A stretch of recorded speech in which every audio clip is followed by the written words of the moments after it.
any organization, church or secular or otherwise, institutes a policy that directly contradicts Scripture, it will end badly.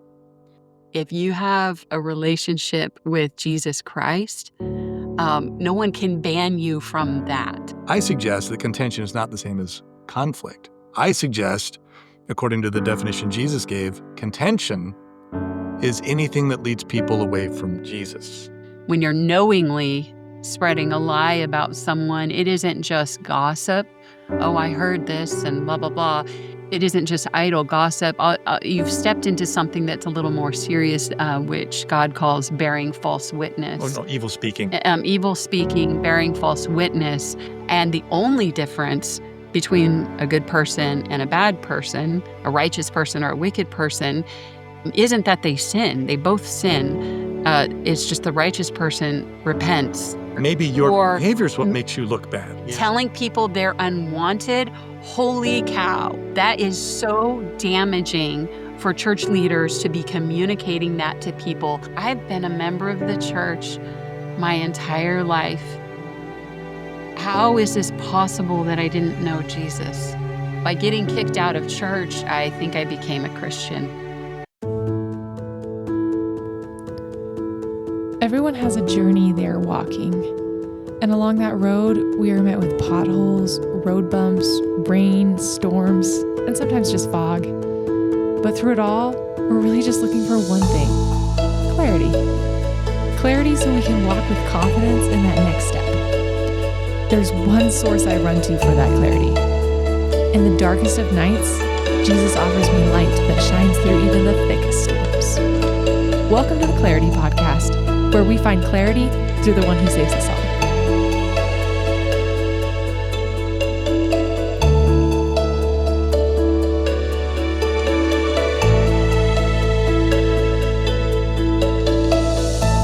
Okay, so let's get into this a little bit, where we've kind of been talking about these are some of the justifications people are giving you. They're throwing at you to combat what you're doing. And so I want to get into this justification.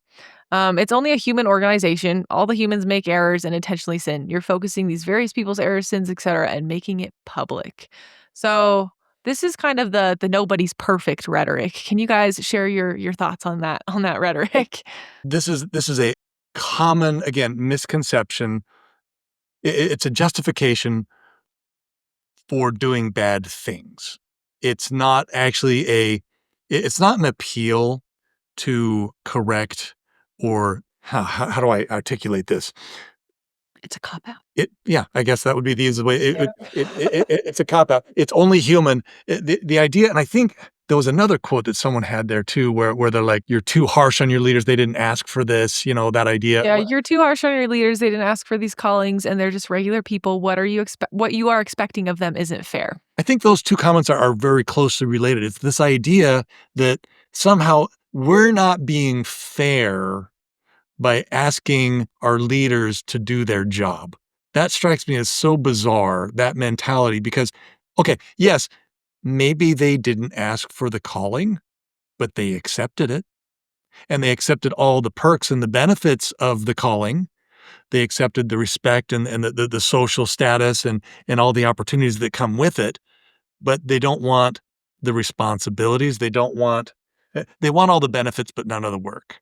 I think that's what it boils down to, is I don't want to have to work for all of these benefits that I'm receiving.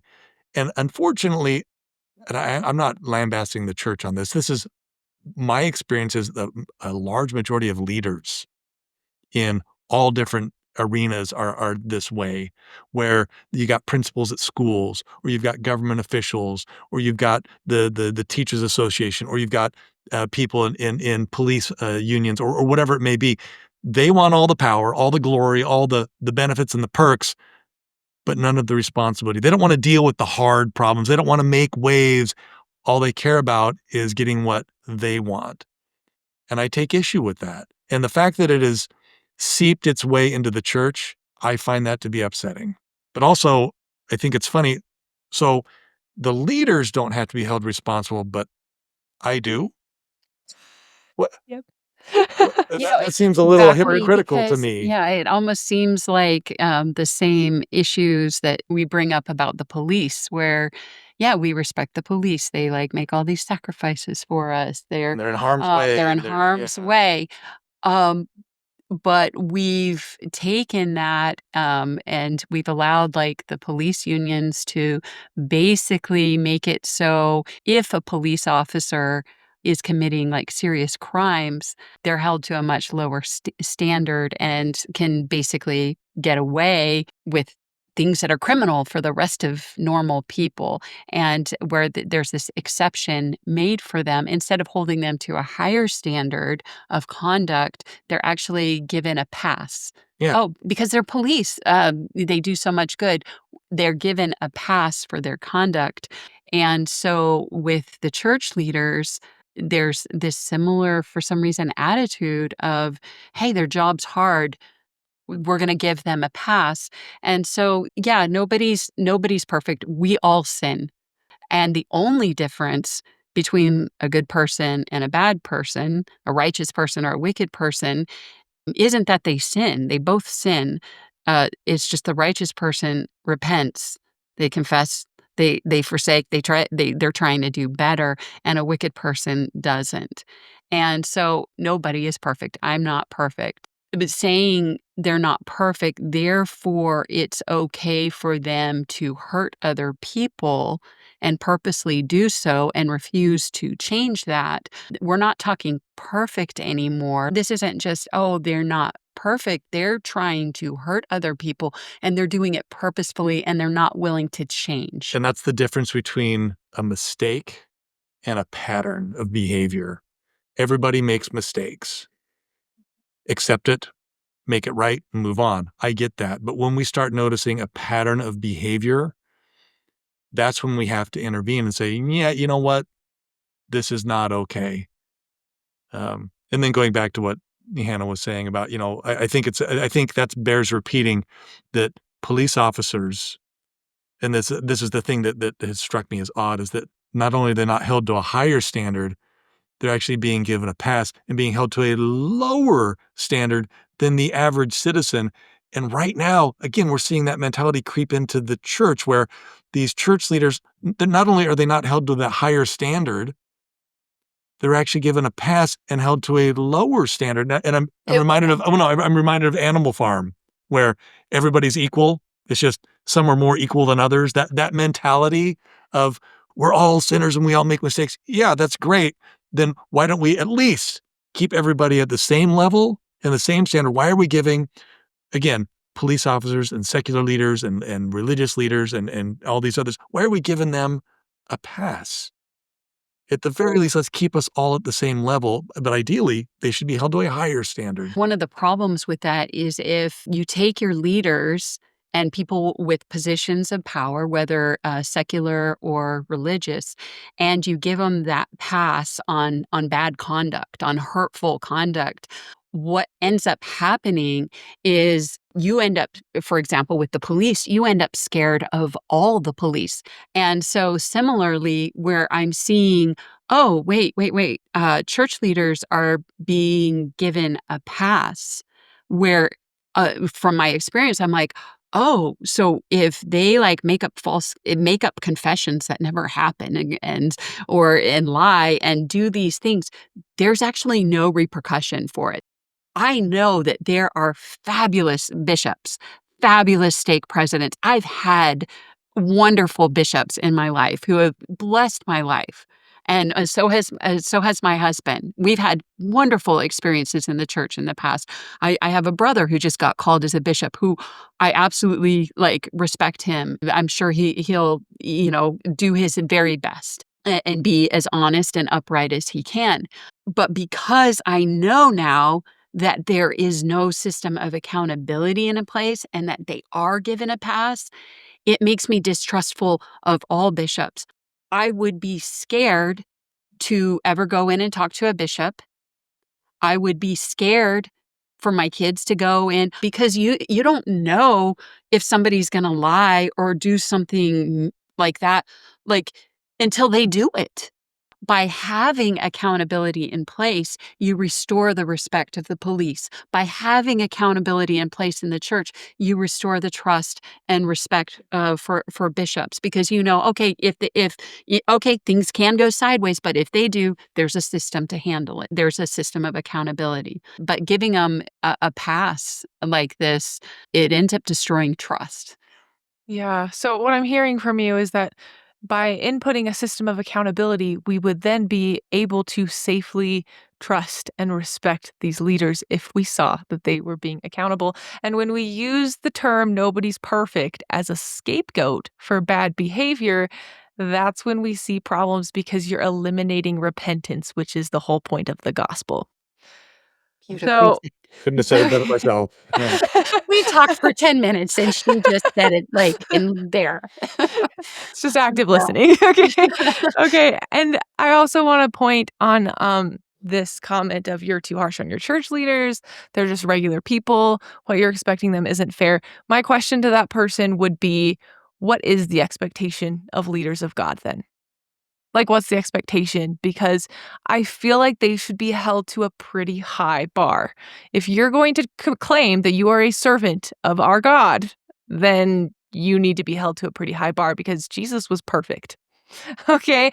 And we're not claiming we're going to be perfect as human beings. But this goes back to what you were saying that we should expect these men to repent, to own up, to be accountable. Yeah. So last year we were studying the Doctrine and Covenants, and one thing that really struck me, like I had never noticed before, but basically when it was talking about accountability and church discipline, and God was basically laying out the rules and policies of how His church should function, I was kind of surprised because there was a whole section about what to do if the high priest, it seems like it was talking about the president of the church.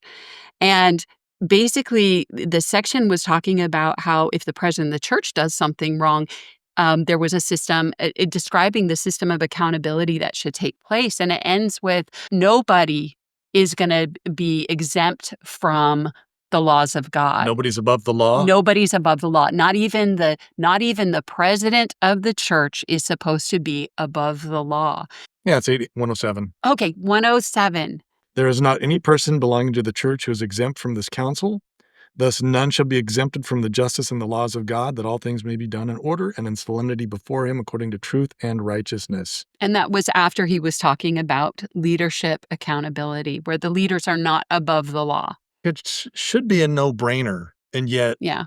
somehow some false ideas have crept in. But it ends up hurting the organization and trust in the organization and the legitimacy of the organization if you don't have that. And God understands that. This Yeah. isn't. It's almost like God understands human nature. It is. It's so weird. Weird that he would Almost understand like that. Right. I just would like to kind of transition this segment by talking about Doctrine and Covenants 121, 34 through 37, because this is God's expectations of these men in leadership. And it says, "Behold, there are many called, but few are chosen. And why are they not chosen? Because their hearts are set so much upon the things of this world and aspire to the honors of men. And they do not learn this one lesson, that the rights of the priesthood are inseparably connected with the powers of heaven. And the powers of heaven cannot be controlled nor handled only upon the principles of righteousness, that they may be conferred upon us. It is true. But when we undertake to cover our sins, or to gratify our pride or vain ambition, or to exercise control or dominion or compulsion upon the souls of the children of men, and any degree of unrighteousness, behold, the heavens withdraw themselves, the Spirit of the Lord is grieved, and when it is withdrawn, amen to the priesthood or the authority of that man." So these men do not have authority to abuse you. They never will, okay? Because that goes against the laws of God. And so if somebody is gossiping against you, slandering you, all of the false things, they don't have the authority to do that. And so God holds them to a pretty high standard. You need to be honest, tell the truth, have good morals, okay?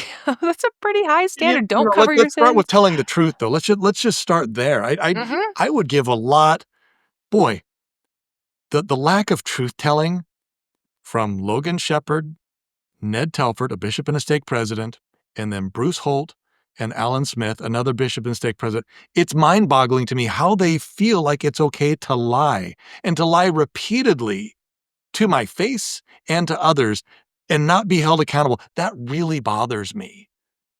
And somehow this mentality has crept into the church that it's okay to lie as long as it's justified in your mind. Like, as long as you're a leader, I guess it's okay to lie. Like, that makes no sense to me. No. No, it doesn't, and that I think that falls under covering our sins. So, Yeah, um, I I think and so.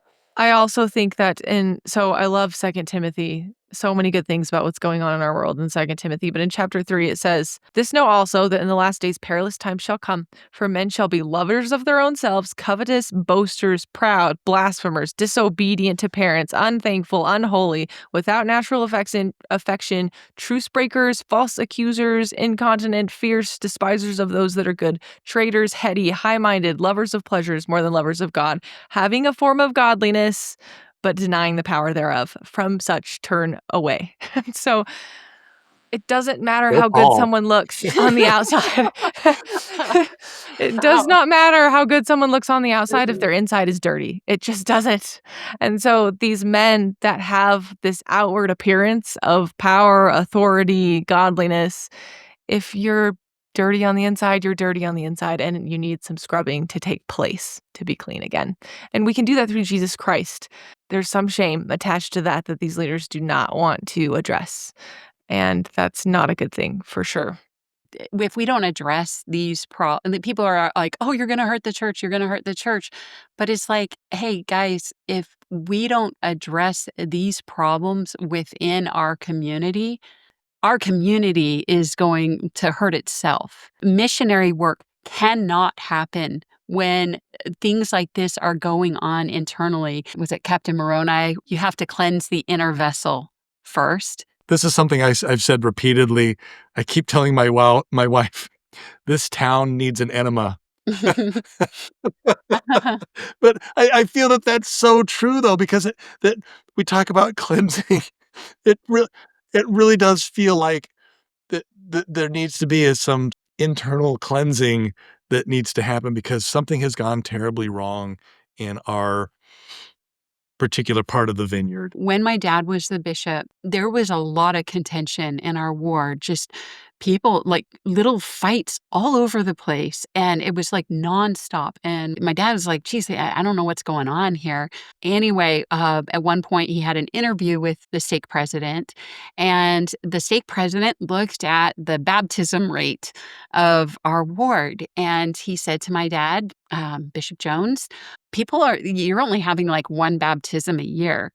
That means, and he opened up the scriptures and I don't know what scriptures he opened up, but he basically showed my dad that if the church wasn't growing and there weren't baptisms, it's because there was sin within the church. And he said, Bishop Jones, you need to find out what's going on in your ward and you need to straighten it out. And That's a good mandate. That's a really good so my mandate. dad's like, No, I wanna point out, that's what a good leader does. yeah, so my dad's like, "I don't know." It's interviewing people, trying to figure this out, and he's praying about this. Anyway, soon thereafter, in sacrament meeting, they were singing the song, "Do what is right, let the consequence follow." Love that one. And there was a person who was engaging in sin, and they heard this song. It gave them the courage to go talk to my dad. They repented, but my dad was like, when they came, and I started realizing that all the problems were actually circulating around this sin that was this underlying sin, and all of a sudden, all the contention and the bickering and stuff that was going on all made sense.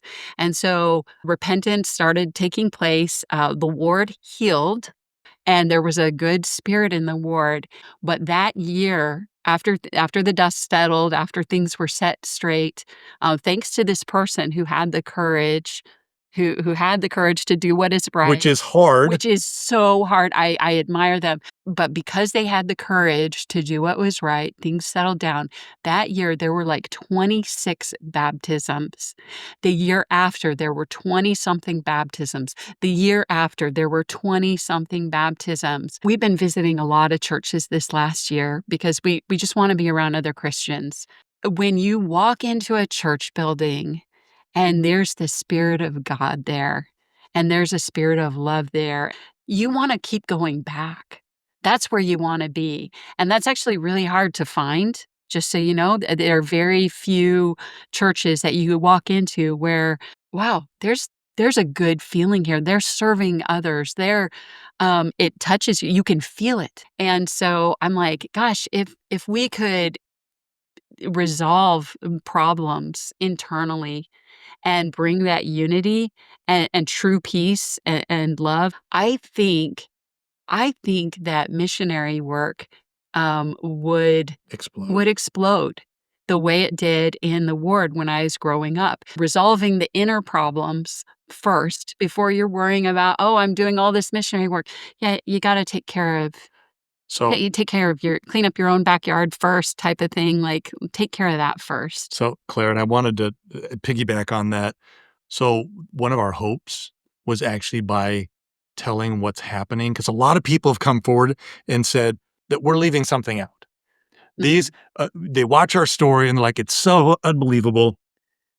Well, I don't know that they watch it. I think they hear about it. Yeah. And they say, you're leaving something out. There's no way all these things happen. You wouldn't have been banned from church. You wouldn't have gone through these experiences. You wouldn't have been arrested. You wouldn't have had these bishops wouldn't have been saying all these bad things about you. You must be leaving something out. And we're not. We're trying to figure out. It's a mystery to us because we're not leaving anything out. What we're hoping is that someone, like the person in her ward growing up, someone will come forward and say, yep, I know what's going on behind the scenes. I was involved in this. And our hope is someone, or ideally someone's, because I think it's more than one, will come forward and have the courage to come forward and say, this is what actually happened. And then I think healing can take place. I think then repentance can take place and we can get, as Hannah says, maybe get things back on track, get things cleaned up. And my dream, Claire, I love missionary work with a passion. That's my favorite thing in the world. I don't think there's anything I enjoy more than sharing the gospel with other people. Or as St. Francis of Assisi is credited as saying, preach the gospel at all times and when necessary, use words. Like that to me is my dream. I would love nothing more than to be doing missionary work. And maybe, I don't want to get off track, but Yeah. maybe that's what we're doing right now. Well, and that goes back to that topic of, we all want to look glamorous on the surface, but if you're dirty on the inside, who cares what you look like? You're not doing missionary work if you got to cleanse your inner vessel first and you haven't done that yet. And I think we even see that in the missionary field where these missionaries are really struggling with some really horrendous sins and we're sending them on missions anyways. Yeah. So I Okay. think that's a clean house. problem as well. Yeah. This idea of being more concerned about what we look like than what is Yes. a problem where, there have been members of the Granite Bay Ward people who were there at the church the day that we were kicked out, and they've gotten online and they've said, "Hey, how dare," they're furious that this was recorded. No, not that we recorded, that we've put it out there. That we put it out there. Their number one concern, like, one person who wasn't there, but who was a member of the church was commenting, they were like, "Oh, yeah, what the Judds are doing, it's making all of us look bad. It's making us all look bad." But no concern of what they're doing, and no talk about, "Hey, yeah, maybe let's try to do better." Maybe your Or behavior is what m makes you look bad. Yeah. Right. Yeah.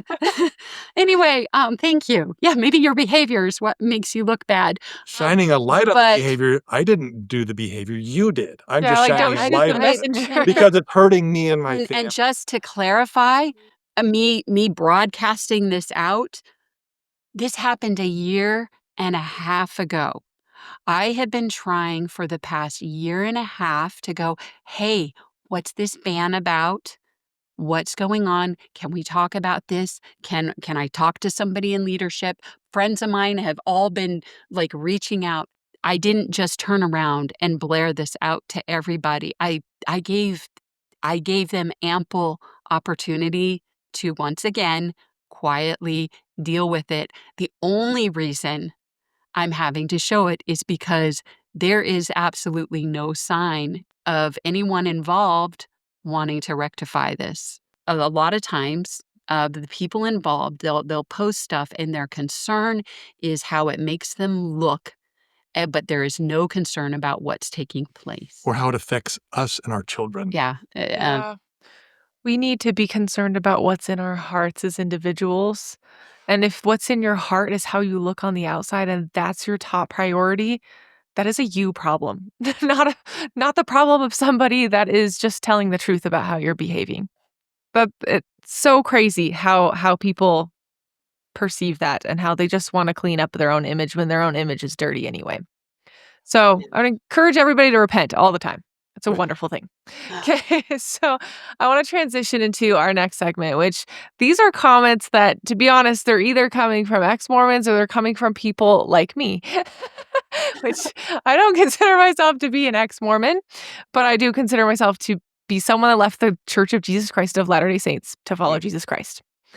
And so let's read some of these comments. Hate to say it, but I don't think you're going to have a big impact on the church. The church has weathered so many issues from its inception. The LDS Church is a cult. Run. Be glad you got kicked out. Why you would continue pushing this issue of attending when you're clearly not wanted is beyond me. I get that it's the principle you want of the thing, but get real. Stop being ignorant. Stop being so naive. So tell me your Yeah. guys' responses to this idea that you guys are pretty ignorant and that's why you're staying in the church and you should just get out and run and be glad. And let me say before you answer that question, I am the person that I think people should get out of the church. Like, I'll be totally honest. People know that. I've said that on this podcast because the church is dirty on the inside. But with that said, I think you need to first follow God no matter what. Don't follow me. Follow the Lord and what he tells you personally. So that's where I want to hear your perspective and I want to hear what God has told you because I think that allows us to be human with each other and for me to understand where you're coming from and for the people that are in this place of get out, this stinks. We all need to understand where we're coming from. So well, that we've thought about that a lot, and, And we've heard that. yeah, and I've had friends that are not members of the church who are, like, genuinely confused saying, "Hannah, if your church is treating you this way, why the heck are you trying so hard to go And I back? think Like, these are don't I go think these are back." but I think these are No, sincere. yeah, I think you're right, and Claire. I think no, it's coming no. from people who have left the church and go, "Oh my gosh, it was so horrible. I'm so glad I'm gone. I don't have to deal with that anymore." And then they're watching what we've gone through and they're like, "What is wrong with you? Why, Are you you're just a glutton for stepping punishment? Are you trying to get your kids hurt? Like what is wrong with you? Why are you Why still are you there?" stepping back into or trying to step back into an abusive situation? I had one friend who was a non-member asking me that. I had two things that I responded with. One was the problem is I've read the Book of Mormon. I know it's true.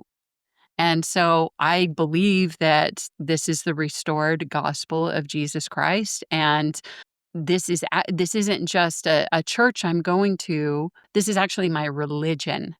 It's not just a church I attend. It's my religion. I can't deny that I have this testimony and this knowledge that, hey, the Book of Mormon, it's the word of God. It testifies of the Bible and it's a second testament of Jesus Christ. And the things in there are true. So there's that. But then the issue of, oh my gosh, there's evil in there. Get out. Um, I agree that there is evil in there. But 'Cause we've the seen it. best the We've best experienced it. analogy I can use to explain is that it's kinda similar to our country, where I believe that similarly to how I know that, the scriptures are true, I believe that the Constitution is inspired of God. I love the freedom, the foundation of our country. But there is corruption in our government, and there is evil in our government. There are leaders that are not seeking to serve God, or maybe are working together to accomplish bad things.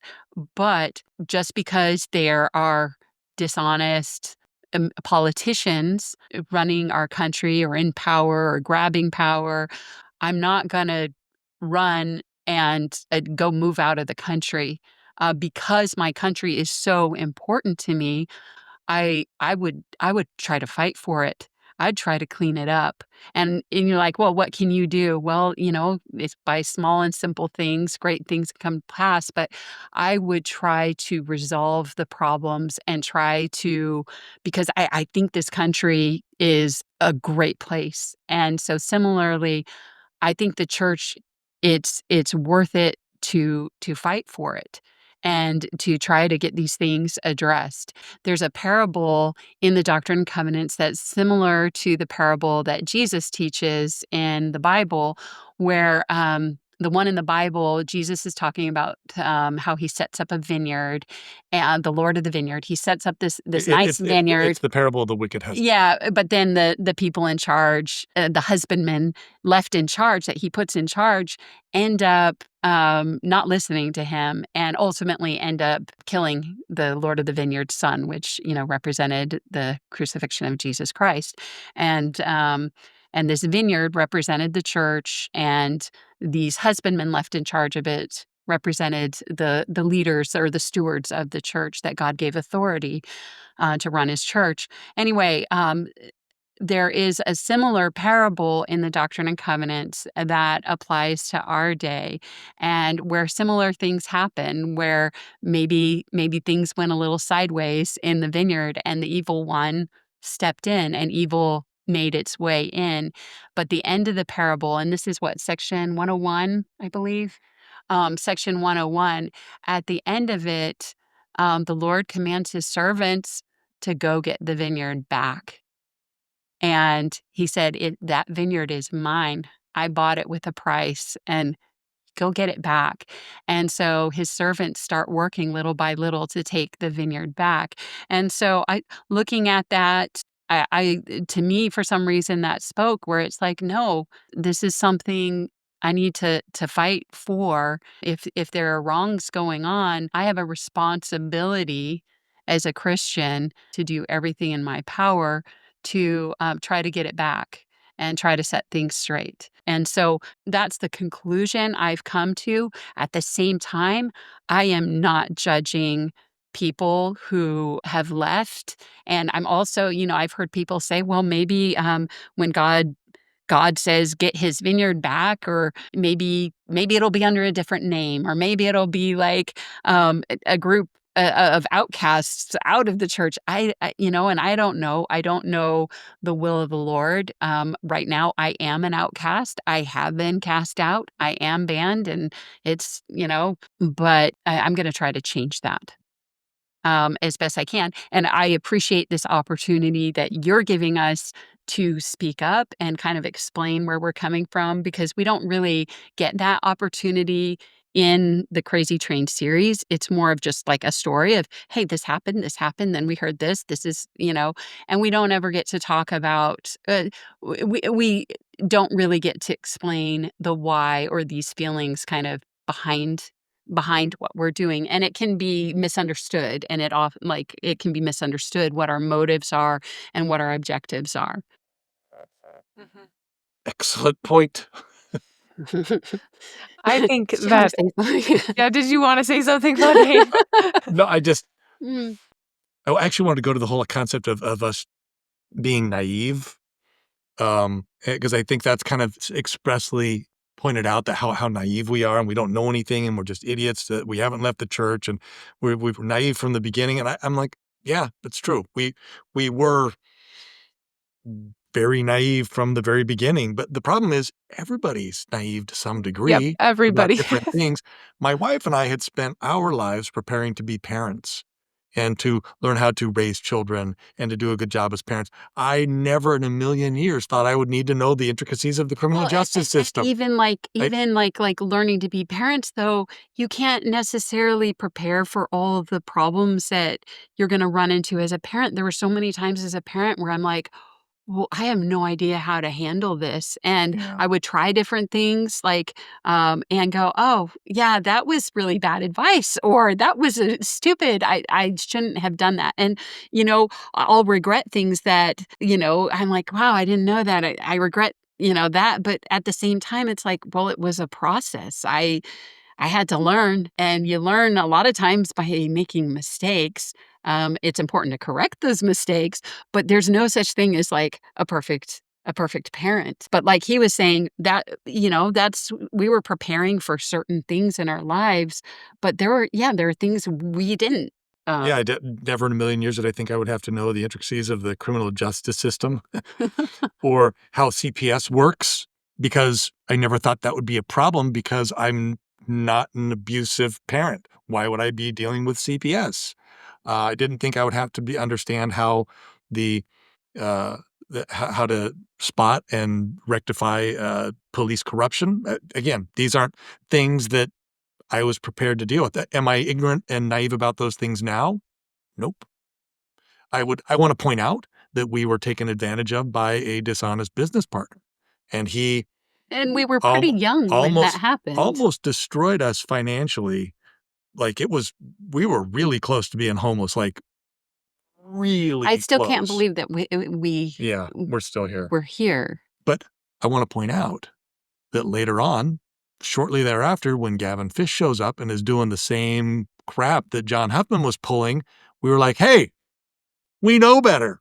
We're not ignorant anymore. We're not naive anymore. This guy is a fraud, and we're not gonna have anything to do with him." And so we did learn, and we continue to learn, and we continue to get better. But man, the things I've had to learn, I never thought I needed to learn. I didn't realize how many things, aspects of society that I thought were over here that didn't really concern me have invaded my home, and I've had to deal with them. What's the great quote from Hoosiers? There's two types of stupid. There's the man who gets naked and goes outside and barks at the moon, and then there's the guy that does the same thing in your living room. The one you can ignore, the other you kind of have to deal with. That's where I am, like, okay, so I got some crazy guy in my house naked barking at the moon. I got to deal with it. I never thought I would have to. I wasn't prepared for that, but here it is. That's the situation. So I just wanted to touch base on that, where the whole idea of being naive, yeah, everybody is. Yeah, And but as the story goes along, we definitely evolve and and learn. It's just the progress of life. Like we went from being very young parents to, well, now we're old people. No, no, no. But the thing is I'm sure there are things I'm still naive about, that I still haven't learned. My life isn't over. I'm going to keep learning my whole life, and that's normal. It's saying people are naive because you got taken advantage of. well, that's victim shaming. Yeah, Shouldn't we be upset about the people taking some, advantage? yeah, and The people so running the scams instead of the people who got scammed? Like, y- that just seems yeah, so a lot of times the focus seems to be on, oh, you guys were so stupid, and shame on you for being taken advantage of. But then there's no focus on the person actually committing the crime and how terrible. Hey, you go around destroying people's lives financially, and it's a pattern. which is And what John Huffman does. yeah, and not condemning that behavior, but instead condemning the people who were hurt by him. So it's kind of a flip-flopped sense of right Yeah. and wrong. But there's also the Uh, concept of every victim is victimized twice, once by the perpetrator and then by the system that upheld the perpetrator. Like, there's that idea. But I wanted to go back to something you said a minute ago, that the people were saying that, "Why do we wanna go to a church where we're not wanted?" Yeah. that was And kind of a hurtful comment. it was a hurtful, but I wanna point out, It's like, thanks for the reminder. No, exactly. Every time I read that, I'm like, but oh, like, what the idea is, why do you want to go to a church where you're not wanted? Well, first of all, I disagree with the sentiment. We are wanted. Jesus wants us there. This is his church. It's not the church of Alan Smith. It's not the church of Mark Bragg. It's not the church of Logan Shepherd. It's the church Well, of Jesus it's not Christ. even the church of Dallin Oaks. Right. It's the church. It's not the church of Curtin McConkie. I don't care if you think I shouldn't be there. I belong there. And I committed to Jesus when I was baptized that I would go and I would meet with the saints and I would worship and I would serve in his church. And so the question, the fundamentals of the question is flawed. Why would I want to go? Because that's where I belong. The reality is that all of us belong with Jesus if we choose him. So for human beings to think that they get to decide whether or not Jesus wants you, that's really messed up. Well, That's called that's ecclesiastical yeah, abuse, that by the is way. so Yes. being told Pretending you you're speak for God when you do not. Yeah. Yeah. telling people they're unwanted, holy cow, that is so damaging for church leaders to be communicating that to people that you are not wanted and I speak for God. Because that is not true. God does want you. You are his children and he wants you there and he wants you back. I think of the parable of the prodigal Oh, son where the father he sees his son from a long way off coming and he runs to him and he grabs him and hugs him and welcomes him back. That's how God feels. And that illustrates how he feels about his children. That's how I feel about my children when, if they've gone off, I want nothing more than for them to come back. And so if somebody were to tell my daughter Tia or any of my children, your parents, they don't want you. They don't want you. I would be furious. And what a devastating lie. And to pretend you're representing me. And so I can only imagine how God feels where people are being cast out, excommunicated or banned and told, "Hey, you're not wanted here." And I know it's upsetting to God. And quite frankly, I think that's why he wants us to speak up because he's upset. One of the most freeing things I learned after leaving was that God will never treat me the way that those people did. And so that was like, all right, then all I need to do is stick with Jesus because he always wants me. He always wants me. He does. But Claire, it's hard to separate though, because you've been taught your whole life that these people speak for God, that you're taught that they speak to God. And so for them to come and say that God doesn't want you, it's very hard to separate that and go, no, that's not true. And again, I think that's why so many of these people got hurt, even if they can't articulate it in the ex-Mormon community or those who have left the church, where or who not just our church but other churches who have been hurt. I think it's hard for them to separate because I don't even think they know that they have conflated God and man, and they are definitely not the same. And there are wonderful men and women on the earth who try to serve God, but they're wildly imperfect representations of him. But then for these individuals who maybe have less than pure motives to try to hurt people and cast them out, that's taking it to a whole other level of nefariousness, and it's not okay. And I agree, Hannah. I do think, to at least to some degree, that's why God said we need to speak up, because it's not okay. Well, and I think this is why a lot of the people that leave the LDS church, they leave God too. They don't see it's like you said, Fontaine. That's a really Yeah. hard distinction to make because we've been taught that these leaders are the real deal. And so to separate the two, that's in within my community, that's like the breaking point for everybody if they're like, "Oh, I can separate the church as an institution and corporation and God. And then when I do that, they run straight to God because God wants you. He loves you. You're worthy in his sight. You get worthy through him. It's through his righteousness that we're Amen. worthy. And Amen, so, sister. Preach, Amen. preach. so that It's true, though. It's is so so true what you're freeing. saying. Yes. The problem, though, Mhm. is, and this is where it gets even more complicated, going back to a comment that Hannah made earlier, is when you do have godly leaders and you associate them with God, and you're like, that's how it is. And then you get an ungodly leader who does horrible things. Well, you've already been conditioned to think that they speak for God, even though it's a different person because the previous leader was godly. And now you've got an ungodly leader doing these things, and you're like, oh man, they do speak for God. And it's this situation of when they're not held accountable that all of a sudden one bad apple spoils the bunch. You think, "Oh, if one police officer does something bad, all cops are bad. One bishop does something bad, all bishops are bad." If there's not accountability and they're not corrected, and it's damaging to the entire institution, Yeah. and then you've got what people think is, "I'm gonna throw the baby out with the bathwater. I'm gonna ditch the whole church and God and everything," and that never ends well. Yeah. It puts a sour taste in your mouth for the word leader. Like, I know a lot of people in my place that they're like, "I don't wanna be a leader. I don't wanna be a leader." But God actually needs true leaders, and true leaders position people to go out and be leaders of their own, because there's still young people in this world that need help, weak people in this world that need help, sick people that need. The job of a leader is to love people, to teach correct principles, to teach the truth. It's not because, oh, look at me, I'm so much better and I know everything better than you do.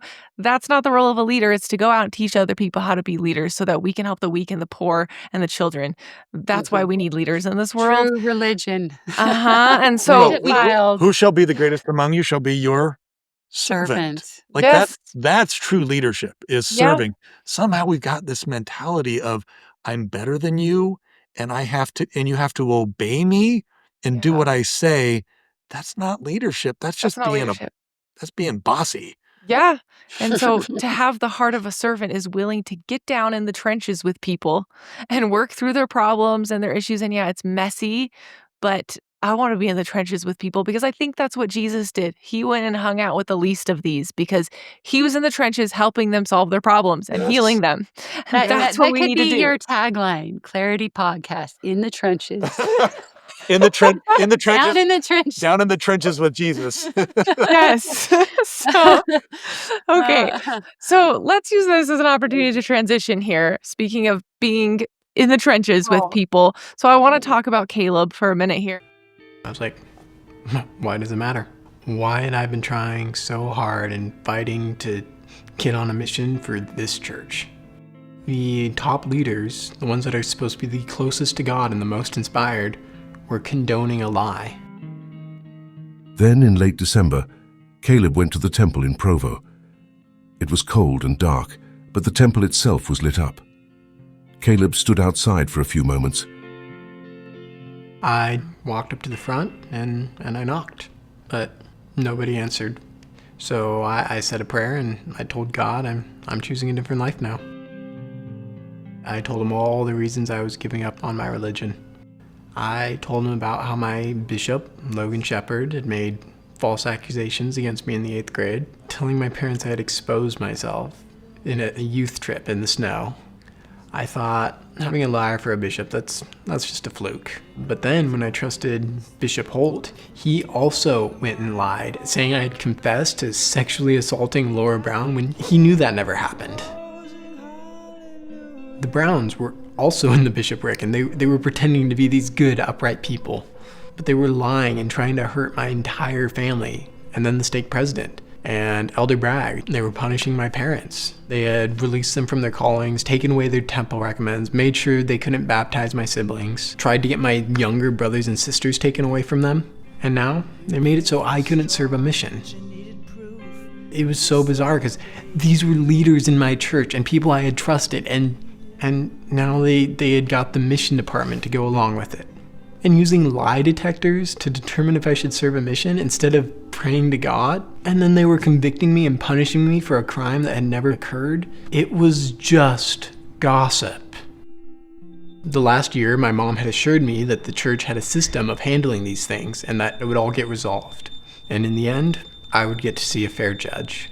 That had not happened at all. If these were the people running God's church, I didn't want anything to do with it. It was Caleb's farewell prayer to his religion. It was his official goodbye. Your love is like radiant diamonds bursting inside us. We cannot contain. Your love will surely come find us. like blazing wildfire, singing your name. There was just one problem. God of mercy, see the I couldn't fully articulate why, but it just didn't feel right. surrender. The thought came to my mind and wouldn't leave. What these people are doing is not my gospel. May this song These people are not my gospel. cross the sky. So I want you guys to answer a couple questions that people do bring up. And the first one would be, what if your son is guilty, and how do you know that he didn't actually sexually assault Laura? That question is being presented, I think, by people who didn't actually watch the show. The whole thing, yeah. Because in episode 18, we lay it out. It's very clear how we know without a doubt that what Caleb said was true, that he never sexually assaulted anybody, but was nothing other than a gentleman always, but also that what Sandra Brown said was false. Obviously, we have Sandra's own rendition of what happened, meaning she took an innocent tickling incident and twisted it to threaten my wife if she continued to support our son in breaking up with his girlfriend. Yeah, it would be similar to if you were playing hide and go seek with somebody and you're like, well, this could be perceived as assault. I was having to hide from you. You were chasing after I me. was screaming. I was screaming. It's It was ridiculous. It's ridiculous, but But hey, if I take it out of context, it can be perceived. and if I tell people this is what happened, Yeah, and leave out the part that, oh, yeah, we were playing hide and go so seek. we totally have Sandra Brown's own version of what actually happened, which was it was an innocent event and that she was going to use it to threaten. So we have that. But then later in the episode, we break it down where my daughter, Tia, was sexually assaulted. And she had a complete breakdown. She hated Jacob Richards. She was depressed. She was self-medicating. Her personality changed. She was lashing out. She was running away from home. She was a mess, which is the exact opposite of Laura Brown. She exhibited none of the symptoms of sexual assault. There was no personality change. There was no hatred of Caleb. Matter of She fact, wasn't wearing frumpy clothes. Oh, I She forgot wasn't about like, that. no, you look at pictures of her from She- the year after. she actually had the she's taking exact- care of herself. And Laura had the exact opposite reaction of someone who was sexually assaulted. She was actively trying to get back together with my son, and her mother was encouraging it. So if this horrible thing had happened, why are you encouraging this Well, relationship to continue? and then we also have the recording of Sandra Brown when we go over to, hey, I was let's gonna get let's there, yeah. talk about this. The first 45 minutes, she just went off, and it was all about how she was so mad that they broke up, that they weren't still together. Sandra was upset that they weren't together. Her daughter Laura was married and had a child. And Sandra was still angry that Caleb had broken up with her daughter. That's how messed up the story is.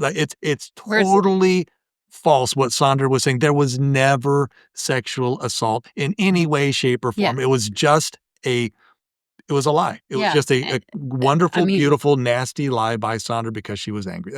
There's no other way to see it. And the fact that she was spreading all sorts of lies about our entire family. This was just one. It was like this revenge. I'm going to just say bad things about them to get back at them. But when it came down to it, and she had the opportunity to express what she was upset about, she was upset about the breakup. I think that's And she was offended about the breakup. the best evidence is from her own mouth. Yeah, if I had a daughter who was getting hurt by her boyfriend, I would be going, thank goodness he's not here anymore. Thank goodness they're broken up and she's away from him. And instead, this mom, she was still. Well, if it was really that bad, Yeah. though, I would probably call the police Yeah. or talk to the And parents. she or, told her husband she had talked to the bishop, and we had confirmed that was a lie. She hadn't. She wasn't well, actually why concerned. would she? Yeah, why would she? Yeah. Because it never happened. Because it never happened. And so everything she was saying, we followed through. We heard the report. We were like, okay, let's find out what's going on. And we followed through. We went and talked to the bishop and we're like, hey, we understand Sandra Brown came and talked to you. No, she never had.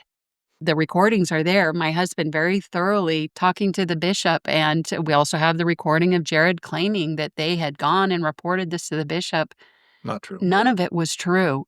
It was a fabrication. Sandra just wove a wonderful web of lies. The concern also was, well, he might be guilty, but why wasn't he being treated fairly?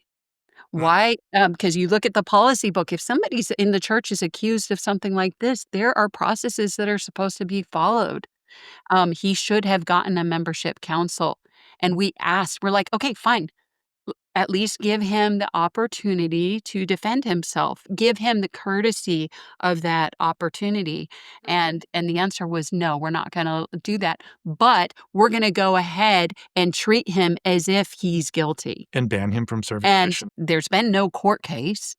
You And mean civil? There's been no civil case. Civil or criminal case. There's no civil charges, no conviction. There's been no church court. In fact, most of it, they hadn't even talked to our son and they hadn't talked to Laura.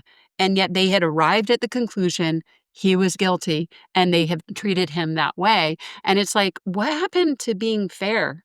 What happened to due process? My request was, hey, please treat my son fairly. Yeah. I think that's the biggest issues with these cases. And I actually have had some similar experiences wrestling in court cases with friends that have been through similar things. Mm. And I think the biggest thing is that you've got to find out who's actually telling the truth. Because that's when I was put in that place of like, I need to know, because it's a he said, she said thing. I Yeah. need to know who's telling the truth. And Mhm. it took a lot of conversation with both parties to figure it out because there were so many lies being spun. It's actually not in the show, but we actually emailed our stake I was just going to president say this. Yeah. and we said, you're saying this is a he said, she said situation. I want you to get us all together, and here are the questions you need to ask. And if you ask these questions, and we laid it out exactly the order of questions he needed to ask. And I said, if you ask these questions to Laura, it will reveal the truth. And you will know this isn't a he said, she said situation. It will be obvious to you who's telling the truth here. But it was never a he And- said, she said, Well, because nobody ever talked to Laura, and her mom wouldn't even let her husband talk to his own daughter about it. because it was all lies. Because she was like, okay, yeah. But, Hannah, let me be very clear. It was never a he said, she said situation. Never was. Yeah. Laura never accused Caleb of anything. It was all coming from Laura's mother. Yeah, the she Yeah. said part was the mother, which Yeah. is very interesting, very mind blowing. But I, Seeing that her daughter was an adult. yeah, and married with a Like, kid. That's um, really crazy. Yeah. And these people have their own personal agendas that they've got to destroy other people to make themselves look better. yeah. And it's very wrong and it should not be happening. And the best way that you guys could respond to it is by telling the truth. What other option was there? Yeah. At some point, you just have to go, this is what happened, because Mhm. we can't get traction with the leaders and they're the ones dictating the narrative, which is one of the comments too that people make is that, well, you're only telling your side of the story. I'm like, well, two thoughts on that. First of all, Duh. duh. But secondly, Uh, the other side of the story is Uh-huh. already out there.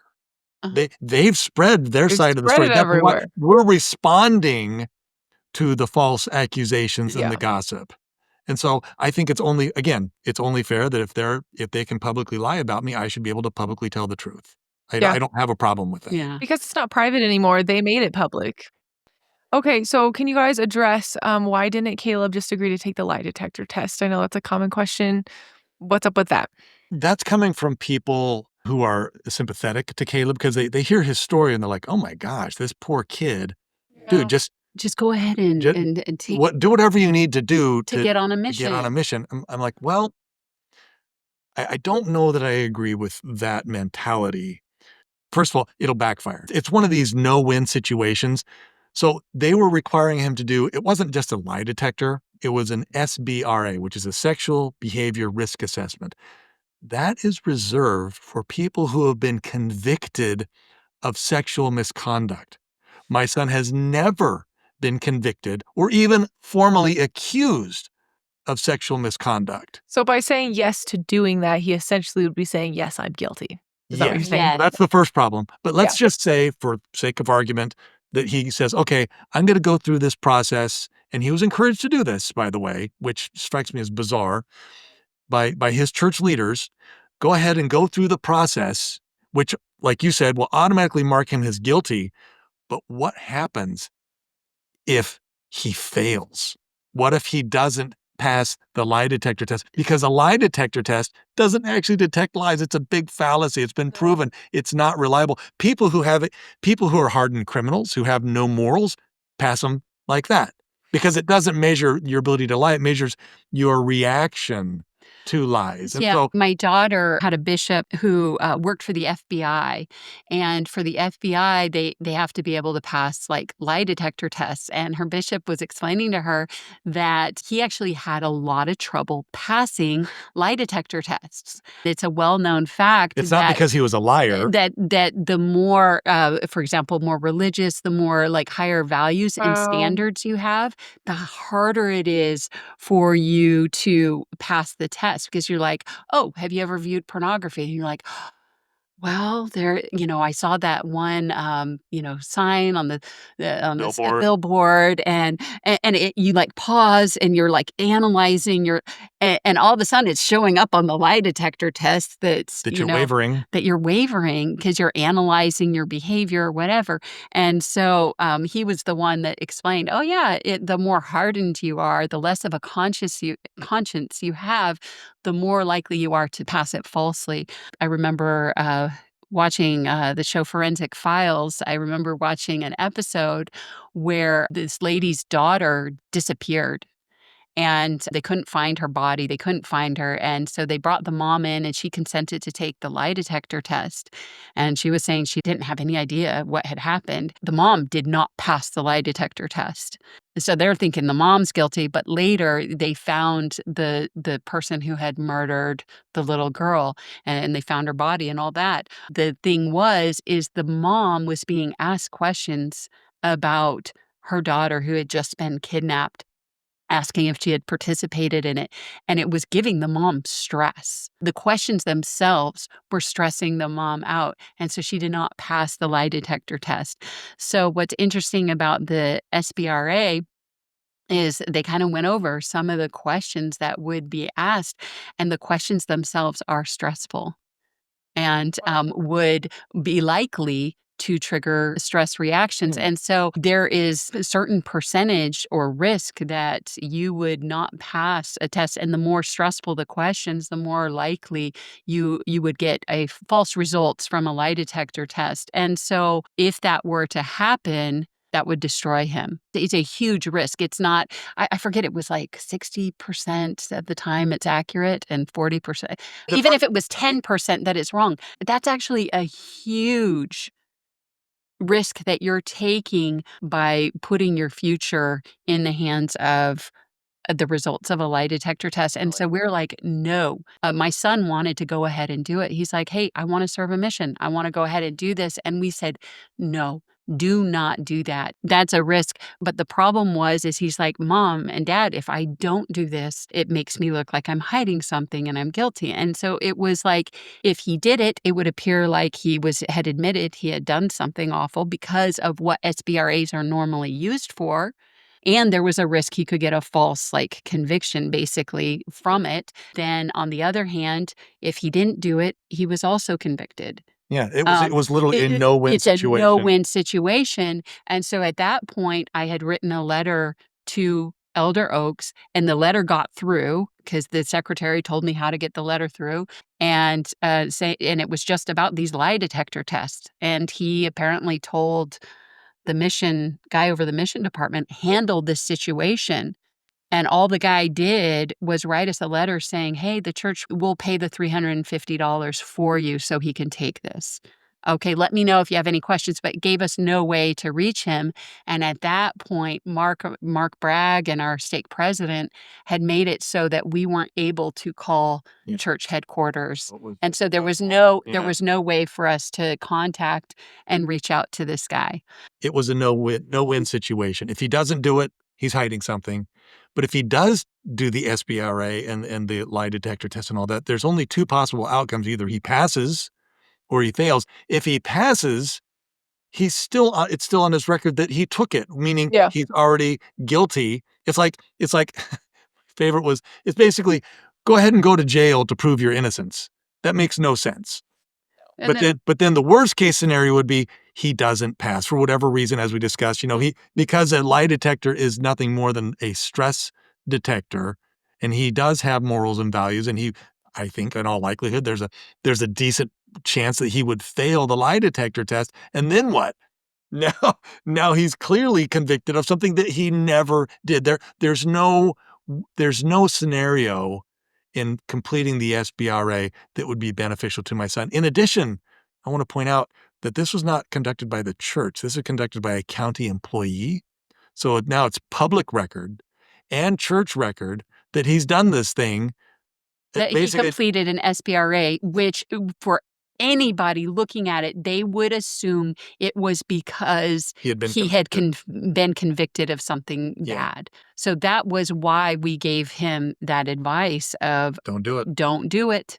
Don't do it. Instead, we're reaching out to the upper authorities saying, hey, what are you doing with this SBRA thing? It was supposed to be a merciful way for people who had been guilty and convicted of crimes. It was supposed to be a merciful way to give them a second opportunity to maybe still serve a mission. And that's not what it was being used for. It was being used as a punishment. It was a misuse of the SBRA. So, after all of these things that you guys have been through with Caleb and with Tia, how can we as adults, parents, leaders, all of us as adults should be protecting the youth and the children, okay? If it happened to your kid, it happened to my kid. We should all be protecting the youth and children, okay? How can we do that and set our kids up for success in a world that essentially, I mean, this is a situation that set Caleb up for failure from the very beginning. How do we best help our kids in such a broken world? There's only one thing you can do. As a parent, you have no idea what challenges your kids are gonna face. Like, a lot of times you go through life and you're like, "Oh, I never in a million years expected this or expected that." It's like it's full of surprises and No, how about just the advent of cell phones? That was when our kids were very young, the cell phone, the smartphone. We're now looking back as a society going, "Oh, maybe those weren't the best." But at the time, it was like, "How dare you not give your kids a smartphone? You're abusive for not giving them one." And Yeah, we're like, and how dare you take it away from them? Yeah. Yeah. So now, there was an article in the Wall Street Journal yesterday about how there's a new trend where parents are giving their kids old-fashioned phones with a Landlines. landline and going, "Here's a phone for you. You wanted a phone for your birthday? I got you So, one." but to her point, So you don't know what challenges are going. you have no idea. You have no idea. And the only thing you can rely on is Jesus Christ. And so you gotta make him your rock and make him your foundation, because he can help you through whatever situations you're in, and he can be with you no matter where you're at. And that's actually the only thing you can rely on is that. And along those lines, I think the story of Joseph of Egypt is particularly pertinent to pretty much everybody, but especially Christians, where I don't know what he was thinking when he was in the pit. And his brothers were thinking about, well, should we kill him? I'm wondering, I don't know what he was thinking when he was staying at Potiphar's place. And I don't know what he was thinking when he was later in prison. But I do think Jesus was with him every step of the way and helping prepare him for his ultimate mission. And so that when the problem is resolved, and by the way, he was sold into slavery when he was 17, didn't get out of prison until he was 30. So it's like 13 years that God was preparing him to be second in command only to Pharaoh and to do the amazing job that he did once he was put into a position of power. And I think for us, that should be our goal is to make sure that we're very close to and relying on Jesus, even when we're in prison or even when we are in the pit, that he's there with us, and he can strengthen us and teach us the things that we need to learn, so that if and when, and I'm not saying it does, but if and when things do turn around, we're ready for the mission that he's prepared us to accomplish. I love that. Fontaine, you mentioned about defending your children. Can you touch on that as well? Yeah, I mean, I don't know that it's, clear, and if you watch the documentary series, my wife and I were talking about this the other day, and we're like, in essence, everything that we've gone through has been to protect our children. Going back to the guy with the cell phones who was handing out cell phones and tracking them, or to our daughter being assaulted by a boy at church, or the troubled kid from primary, or Logan Shepherd spreading falsehoods about our daughter, or or my daughter being groomed by the neighbor Jerry Glass, or my son being taken advantage of by Sandra Brown, or being lied about by the Bishop Bruce Holt or Alan Smith. Like, everything we've gone through has been to try to protect our children. And for me, going back to the whole naive concept, I guess I never thought that one of the biggest challenges of protecting my children would be coming from within my own church. Yeah. I think when you protect your children and you defend your children, it then empowers them when they go on to be adults to protect and defend themselves, because that's what my parents did for me. They protected me against these people that were spreading lies about me, that were treating me like dirt. And then as an adult, when I saw people lying to me and treating me like dirt, it gave me the courage to stand up and say, no, you're not allowed to treat me that way. And that saved me from a bad marriage. It saved me from hurtful friendships. It saved me from more gossip and slander, because I am allowed to say, no, you can't do that to me because my parents did that for me first. I And love that. so the hands-off approach to parenting, throw it away, people, okay? Yeah. Yeah. When your kid's 16, they still need you. They're getting closer to adulthood, but they still need you. Throw away the hands-off approach. My parents saved my butt many times in my 20s. So I was gonna I'm say just not I'm saying. on the phone. I'm on the phone almost every day with at least one of my kids who have already left home, who are in their Mhm. 20s. So Yeah. yes, it Um, parenting never stops yeah, that way. but, No. like, protecting your children, like, defending your children, yeah, I will protect and defend my children, but there have been times in my life where that, protecting my children was having them go apologize for something they'd done wrong, Mm. Yes. Mhm. because that is me protecting my child, helping them become good people, and so I'm not advocating that, hey, no matter what your kids do, you know, protect them even when they're wrong. When I was on the phone initially with Bruce Holt, the time when he was like, hey, you better drop this thing with the Browns because I know bad things, yada yada, that conversation, in that conversation he was suggesting that he was sweeping things under the rug, and it was somehow a favor. I'm trying to remember exactly what I said to him, but it was along the lines of, "Look, sweeping stuff under the rug isn't doing, me a favor. If my son had done something wrong," which I happen to know he didn't in this situation, I happen to know he didn't.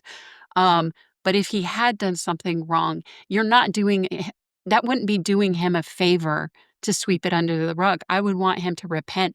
I would want him to make it right.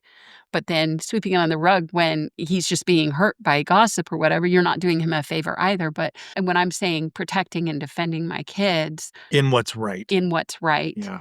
I No, no, no, consider going back to helping them repent mhm, and is part of confess and forsake protecting is them. part of protecting them. Yeah, and I've done that as a parent. We don't hold our It's leaders to a not different it's standard than our not in the kids. story. It's not in like everything I've done as a parent is in the story, but my kids will tell you, yeah, well, when I did this wrong or that wrong, boy, my mom it took me immediately to go apologize and stuff like that. I'm not so I don't want to communicate that I believe that, oh no, I'm going to defend my kid no matter what they do. Hey, if you've done wrong, I think it's important for you to set it straight because I love you, and I want you to have that spirit in your life, and that's part of protecting them.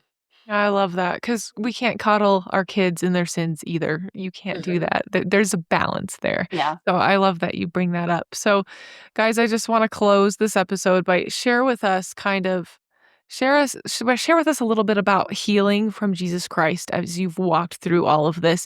I can see in your hearts that Jesus has been with you every step of the way. And so describe to us what that healing, and I know there's more healing to come, but what's the emotional toll been on you, and what's the healing looked like? Well, we've aged about 20 years in the last year. I Yeah. feel It's true. I'm like, Covering will do that. I wake up, like, I go to bed going, "Gosh, what's going on?" I wake up going, "Gosh, what's going on?" Emotional toll. I do wanna point out, though, something along those lines, though, is after the court case, and I think it's in the show, my mind was just spinning.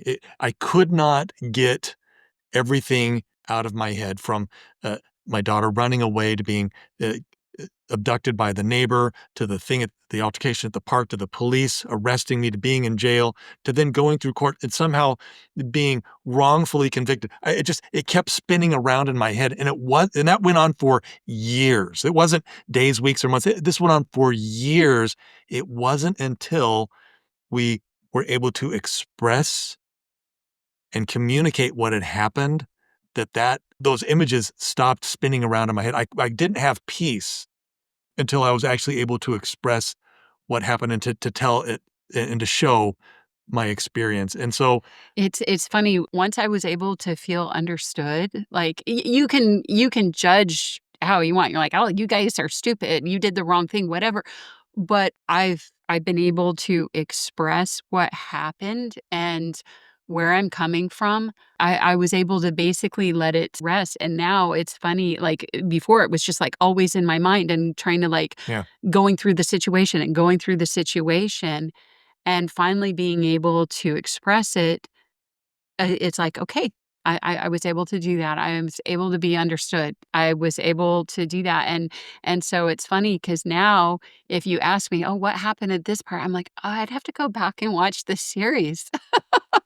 Whereas before it was like, "And then this happened, and then that happened. Okay, but I Because did your this." mind was able to finally And I release was it. able Yeah. to, yeah, and so that was actually, very helpful. To answer your question, so being banned from church has been a very strange experience. Going through everything we've gone through has been very strange, and the current chapter of being banned from church is also very strange, and I'm wondering, when this crazy train's gonna end.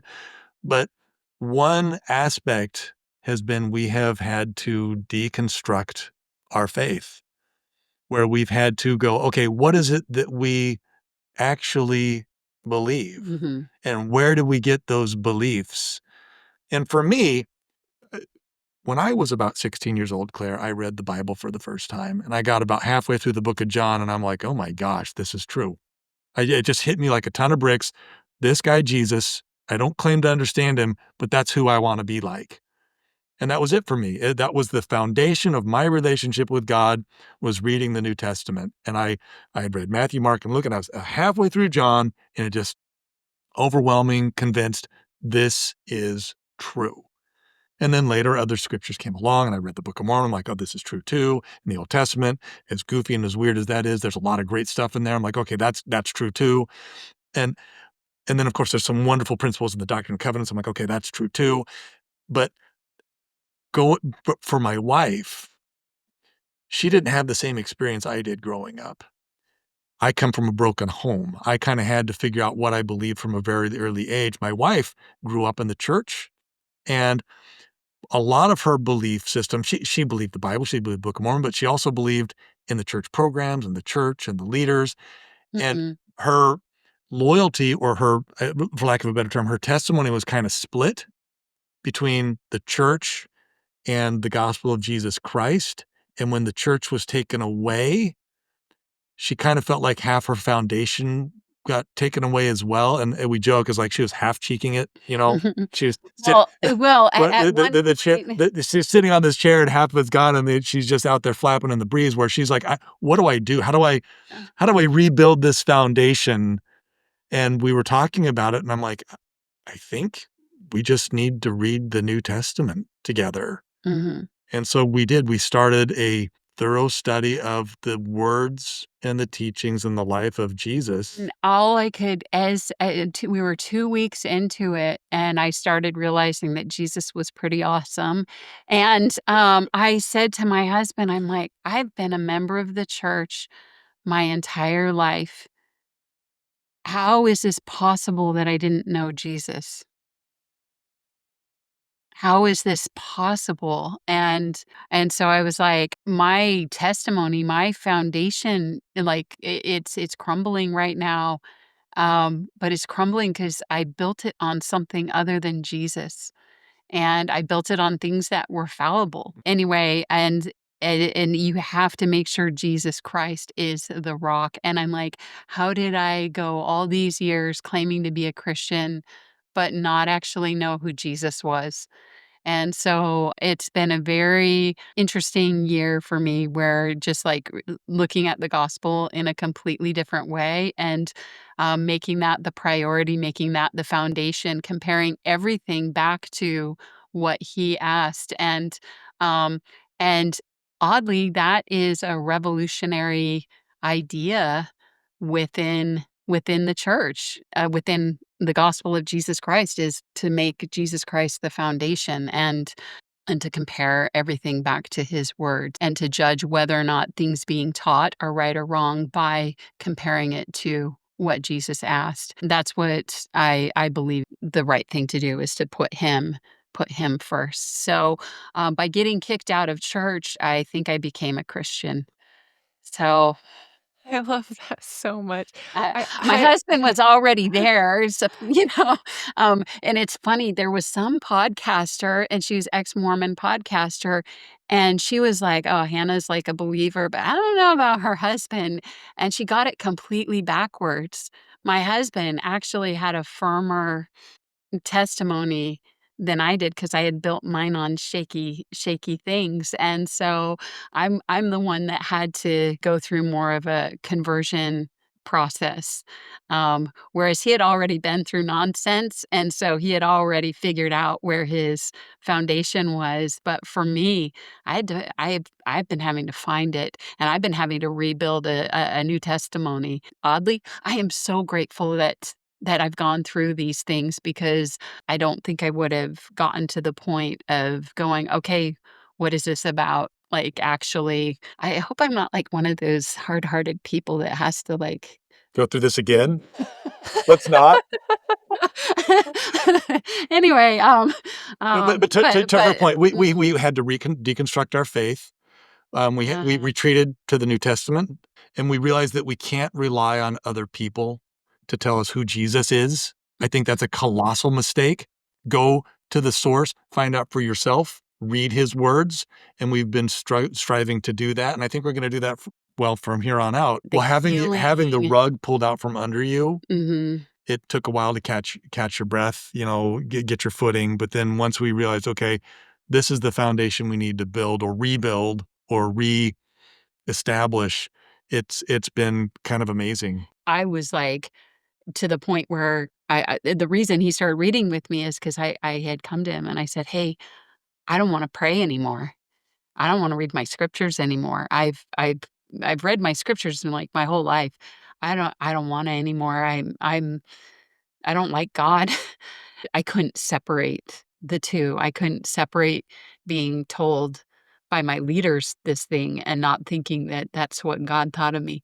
And so yeah, like turning and reading the life of Jesus, that's been the lifesaver, and in the end, I'm like, "Wow, I'm so glad I went through this because I wouldn't have ever known Jesus and had my eyes open to who he was and if this hadn't happened." So But I also wanna point something else out, was kind of a byproduct of that, is it's also changed what we teach our kids mhm. and how we teach our kids.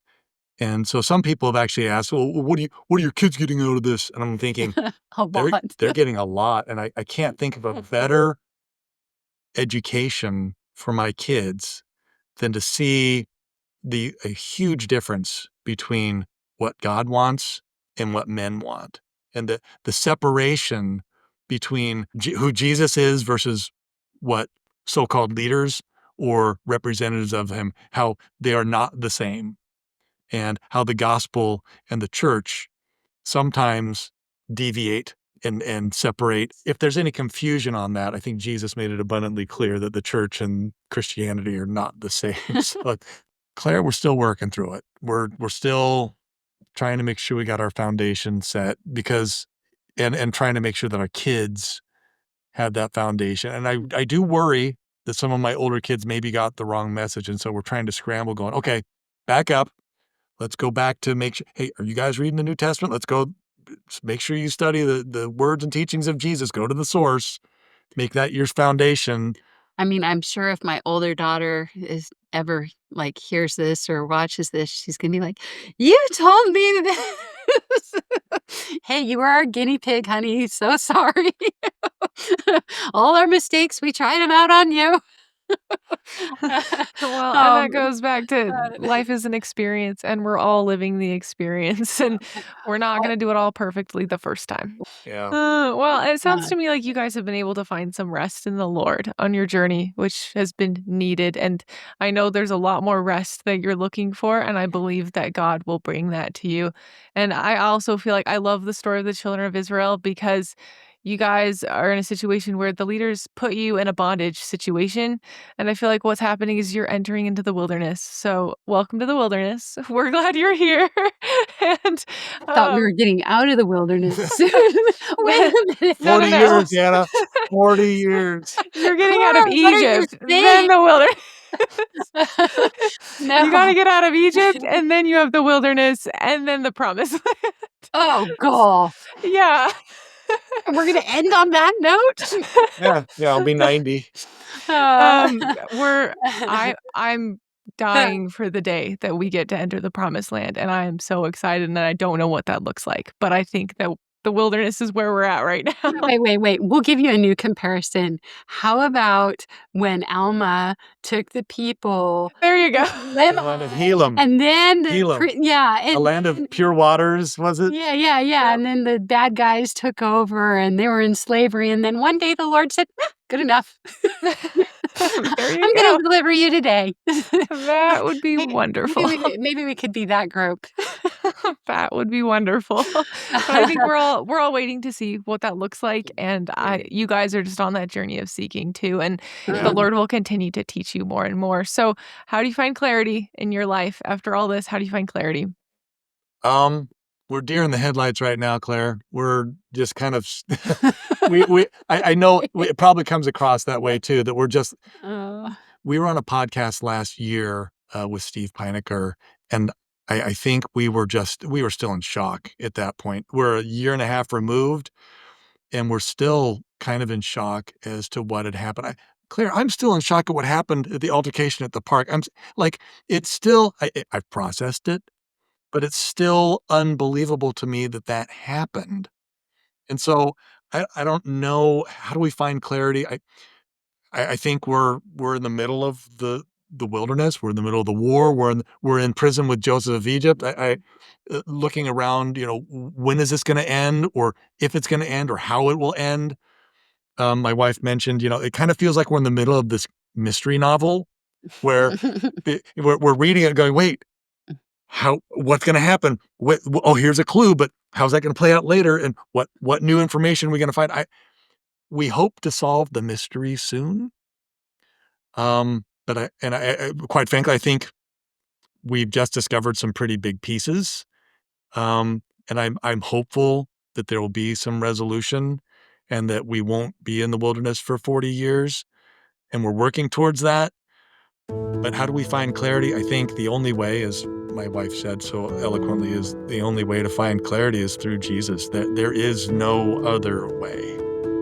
And I think you guys have illustrated that all throughout what you've shared, is that Jesus has got to be our core and our center, and he'll lead you into your next step. And it's okay that you don't have it figured out. You're in the trenches right now, and I have thoroughly enjoyed sitting in the trenches with you. So, and there will be other people that you need to sit in their trenches with them too. So thank you guys for coming on the podcast and sharing your story. It's been a pleasure. Thanks for having us.